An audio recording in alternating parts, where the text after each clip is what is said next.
All right, so let me tell the truth and shame the devil. Because this lie they've been pushing, that our ancestors were just passive, that they didn't fight back, that they just accepted slavery like it was a job they didn't like but showed up to anyway, lies, all of it. Enslaved black folks fought back constantly.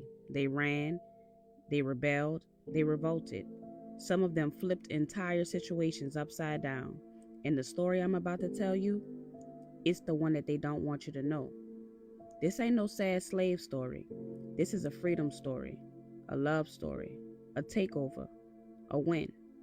So let me tell you about the Creole slave revolt and the man who led it, Madison Washington.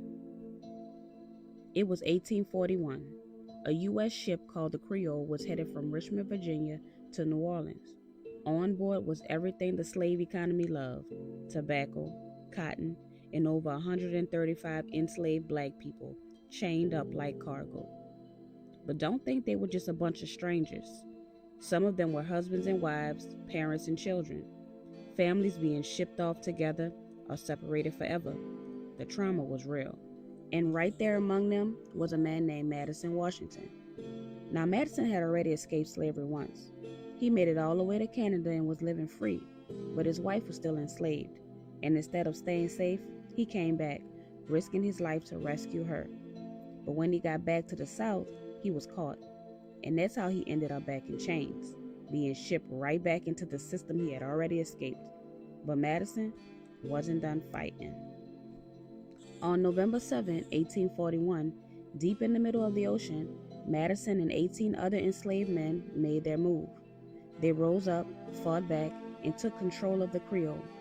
A white crew member was killed. The rest of the crew, they were locked up under the ship, and suddenly the enslaved had become the ones in control. Let that sink in. Enslaved black men took over a U.S. ship in the middle of open water. But this wasn't just about revenge. This was a mission. Madison told the navigator to change course. He said, "We're not going to New Orleans. We're going to the Bahamas." Because the Bahamas were under British rule, and Britain had already abolished slavery back in 1834. If they could make it there, they had a chance at freedom. And when they arrived in Nassau, the U.S. government lost their minds. They demanded the British hand everyone over. They wanted Madison and the others charged with mutiny and murder. Now hold on, let's break that down. Mutiny means going against people in charge.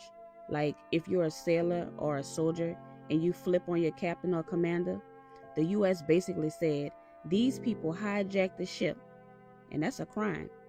But the British, they weren't trying to hear all that. They looked at the situation and said, well, you brought enslaved people into a land where slavery is illegal, so guess what? They're free. And just like that, 128 black men, women, and children walked off that ship free.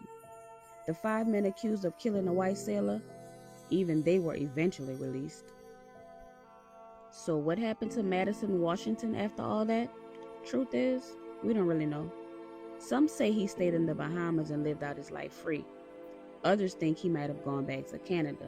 And as for his wife, there's a chance she may have been on a Creole too, but no one's been able to confirm that. What we do know is this: he risked it all, he fought back, and he won. Now let me ask you this: why wasn't this in your school books? Why haven't we seen this in a movie? Why isn't Madison Washington a household name? That's because this story proves that the narrative they've been feeding us is trash. They want us to think our ancestors were just victims, but they were visionaries, strategists, warriors. They didn't just endure slavery, they resisted it over and over again. This story right here, this is why they erase our history. Because if we really knew who we came from, if we knew how many times we fought back and won, we'd never see ourselves the same again. They tried to bury the story, but they can't kill the memory. And every time you like, comment, and share, you help keep it alive. Remember to subscribe for more stories that they don't put in your textbook.